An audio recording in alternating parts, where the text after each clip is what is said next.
ini mandiri melalui koperasi. Koperasi. Jadi kalau menurut saya, antusias berkoperasi sebenarnya semua masyarakat antusiasnya tinggi. Tergantung sekarang koperasi itu mengelola keinginan masyarakat, bisa membaca keinginan masyarakat itu apa sih sebenarnya gitu. Kalau di kami, prinsip kami itu ada 4 prinsip yang kita jalankan sebelum kita membangun koperasi. Itu yang kita bangun dengan pemerintah desa, kita beri pengertian dulu koperasi itu apa. Jangan-jangan nanti masyarakat bilang koperasi tempat minjam duit. Nah, itu yang salah. Itu yang harus itu yang harus dipangkas tuh. Itu yang harus diberikan pengertian ke masyarakat, jangan sampai karena sampai saat ini karena mungkin sudah bisa dibilang mendarah daging di daerah kita nih. Bang Subuh. Ah, itu dia. Apa Bang Eke. Betul. Itu masih itu dia tuh, itu dia tuh. Itu yang harus kita berikan pengertian. Makanya ada 4 prinsip yang kita jalankan di KDMP Ranjok itu yaitu informasi. Jadi sosialisasi terus ke kadus, ke semua daerah-daerah yang butuh untuk sosialisasi gitu. Ya, yang pertama tadi sosialisasi, yang kedua transparansi seperti yang sudah disampaikan Pak Kabid. Ngobrol-ngobrol tadi kan harus ada transparansi kan.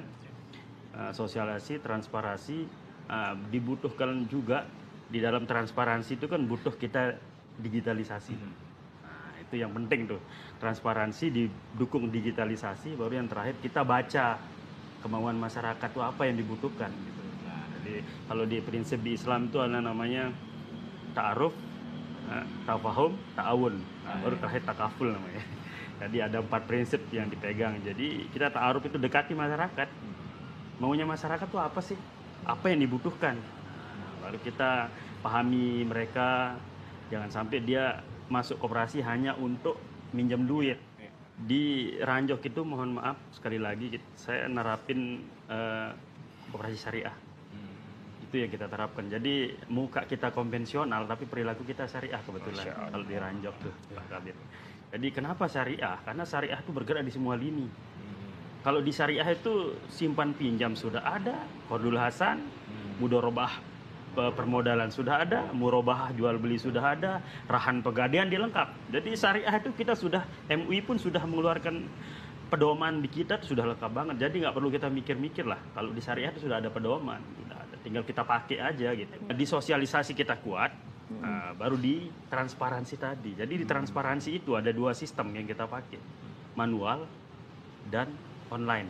Jadi manual ini kan buku, pengurus turun ngambil duitnya, dicatat di buku. Di online ini, jadi anggota itu di WA otomatis oleh sistem.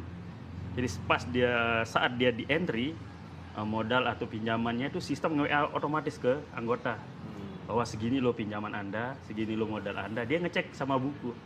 Kalau bukunya berbeda dengan online pasti ada permainan, ya kan? Ini di buku misalnya 2 juta, di online jadi 1,5, 500-nya kemana? Itu yang jadi dia bisa verifikasi secara langsung. Itu sulit, tingkat miss-nya enggak, tingkat kesalahan kecil. Jadi kalau salah langsung komplain ke pengurus. Tinggal WA ini kemana duitnya? Ada 2 kemungkinan, pengurusnya ngambil duit atau salah catat. Ya kan? Karena di online ini tetap dipantau mereka. Jadi kalau pengurusnya mau ngakalin mereka nggak bisa. Jadi sistem yang jalan. Setiap minggu itu sistem terus ngupdate terus.